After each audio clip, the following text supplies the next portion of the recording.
गोरखपुर में शिलापट विवाद अब सियासी संग्राम बन गया है और बात इतनी बढ़ गई कि एक सपा नेता पर धमकी का केस दर्ज हो गया। यही है वो शिलापट जिस पर अब सियासी बवाल हो रहा है। 31 साल बाद शिलापट पर संग्राम हो रहा है। मसला है गोरखपुर का, जहां बड़हलगंज नगर पंचायत में एक शिलापट का मसला गहराता जा रहा है और फिलहाल विवाद इतना बढ़ गया कि नगर पंचायत चेयरमैन महेश उमर और सपा नेता पूर्व विधायक विनय शंकर तिवारी के बीच फोन पर तीखी बहस होने लगी और बात धमकी तक पहुंच गई, जिसका ऑडियो भी सामने आया है। नहीं वो हट गया। वो हुआ क्या कि गलतफहमी, वो जिससे कहे थे ठेकेदार थे कि जो प्लेट लगना है वो विंध्याचल जायसवाल घर के पास लगाना है, वो समझ नहीं पाया, जाकर उसी पे लगा दिया, निकल गया निकल गया।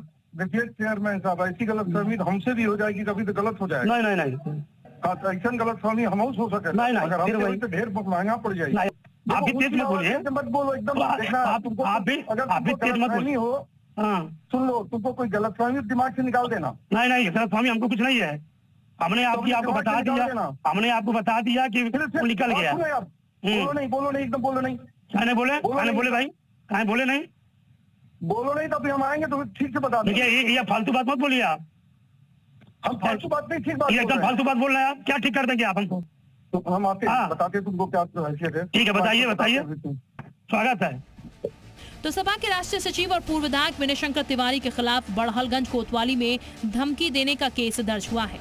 बताया जा रहा है कि 11 फरवरी 1995 को पूर्व कैबिनेट मंत्री हरिशंकर तिवारी द्वारा विश्वनाथ उमर मार्ग का लोकार्पण किया गया था और वहां शिलापट स्थापित किया गया था, लेकिन हाल ही में नगर पंचायत द्वारा उसी स्थान पर दूसरा शिलापट लगा दिया गया, जिसे लेकर विवाद शुरू हो गया।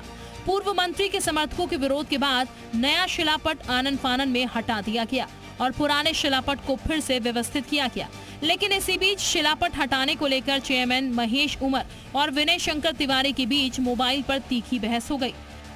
फोन पर बातचीत की कॉल रिकॉर्डिंग पुलिस को भी सौंप दी गई और शिकायत के आधार पर कार्रवाई हो रही है। चेयरमैन महेश उमर का कहना है कि पुराने शिलापट का सम्मान करते हुए नया शिलापट हटाया गया, लेकिन फिर भी फोन पर धमकाया गया, जिसके लिए सबूत के तौर पर ऑडियो पुलिस को दे दिया गया है।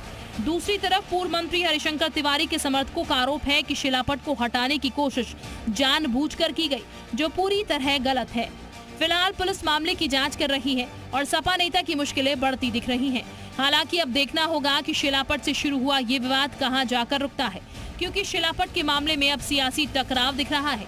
गोरखपुर से नागेंद्र मणि त्रिपाठी, जी मीडिया।